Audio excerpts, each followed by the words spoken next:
Hi friends, last వీడియోలో president గురించి తెలుసుకున్నాం. ఈ వీడియోలో వైస్ ప్రెసిడెంట్ గురించి తెలుసుకుందాం. Welcome to my channel what I no.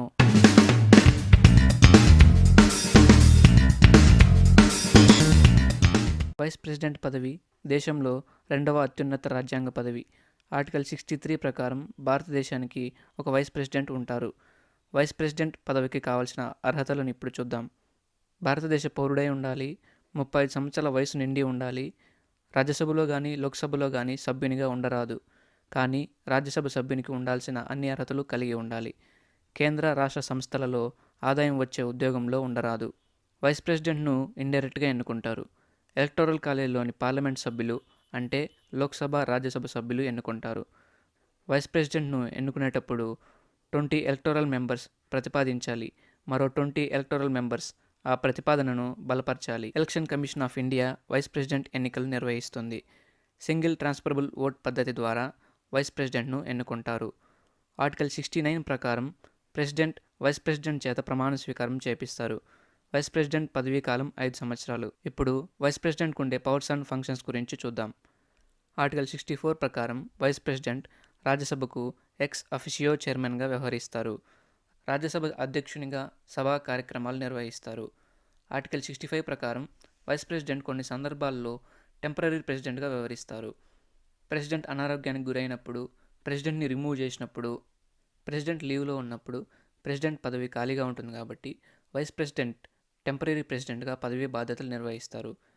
For example, మన first president doctor Rajendra Prasad గారు 1960లో సోవియట్ యూనియన్ సమావేశానికి 15 రోజుల పాటు హాజరైనప్పుడు మన first vice president doctor Sarvepalli Radhakrishnan గారు ప్రెసిడెంట్గా వ్యవహరించారు. ఒకవేళ వైస్ ప్రెసిడెంట్ ఇద్దరూ ఆఫీసులో లేనట్లయితే, అంటే అనారోగ్యం, మరణం, రిమూవల్ జరిగినప్పుడు chief justice of India or senior most judge in supreme court temporary ప్రెసిడెంట్గా వ్యవహరిస్తారు. 1969లో ఇటువంటి పరిస్థితి ఏర్పడింది. అప్పటి ప్రెసిడెంట్ డాక్టర్ జాకిర్ హుసేన్ గారు మరణించారు మరియు అప్పటి వైస్ ప్రెసిడెంట్ అయిన వివి గిరి గారు రిజైన్ చేశారు. సో అప్పటి first Muslim chief justice of India అయిన ఎండి హిదయతుల్లా గారు టెంపరరీ ప్రెసిడెంట్గా వ్యవహరించారు.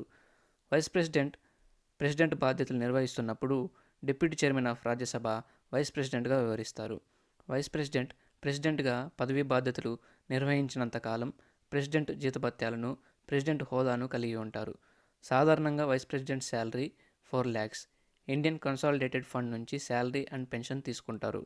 అధికార నివాసం ఢిల్లీలోని వైస్ ప్రెసిడెంట్ భవన్.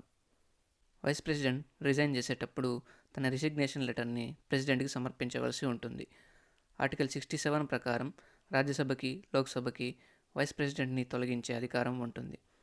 రాజ్యసభ అధ్యక్షుని అర్హత ప్రమాణాలను నెరవేర్చినందుకు, ఎన్నికల అవకతవకలకు పాల్పడి నిరూపితమైనప్పుడు, రాజ్యాంగ ధిక్కారానికి పాల్పడినప్పుడు 14 రోజుల ముందస్తు నోటీస్ ఇచ్చి తొలగింపు తీర్మానం ద్వారా వైస్ ప్రెసిడెంట్ని తొలగించవచ్చును. ఈ తొలగింపు తీర్మానాన్ని ముందుగా రాజ్యసభలో ప్రవేశపెట్టి సింపుల్ మెజారిటీ అంటే సభకు హాజరైన వాళ్ళలో 2/3 మెంబర్స్ చేత ఆమోదం పొందినట్లయితే లోక్సభకు పంపించబడుతుంది. లోక్సభలో కూడా 2/3 మెంబర్స్ ఆమోదించినట్లయితే వైస్ ప్రెసిడెంట్ పదవి నుండి తొలగించబడతారు. కొత్త వైస్ ప్రెసిడెంట్ ఎలక్షన్ పాత వైస్ ప్రెసిడెంట్ పదవీకాలం ముగిసే లోపు జరగాలి. అలా జరగని పక్షంలో పాత వైస్ ప్రెసిడెంట్ పదవీకాలం ముగిసిన తర్వాత 60 రోజుల లోపు కొత్త వైస్ ప్రెసిడెంట్ ఎలక్షన్ జరగాలి. చివరిగా ఇప్పటి వరకు పనిచేసిన వైస్ ప్రెసిడెంట్ లిస్ట్ ఇక్కడ డిస్ప్లే చేయడం జరిగింది, చూడండి. That's all friends. President, vice president నామినల్గా మాత్రమే ఉంటారు. నిజానికి ప్రధాన కార్యనిర్వహణాధికారి ప్రైమ్ మినిస్టర్. సో మనం నెక్స్ట్ వీడియోలో ప్రైమ్ మినిస్టర్ గురించి తెలుసుకుందాం. Thank you.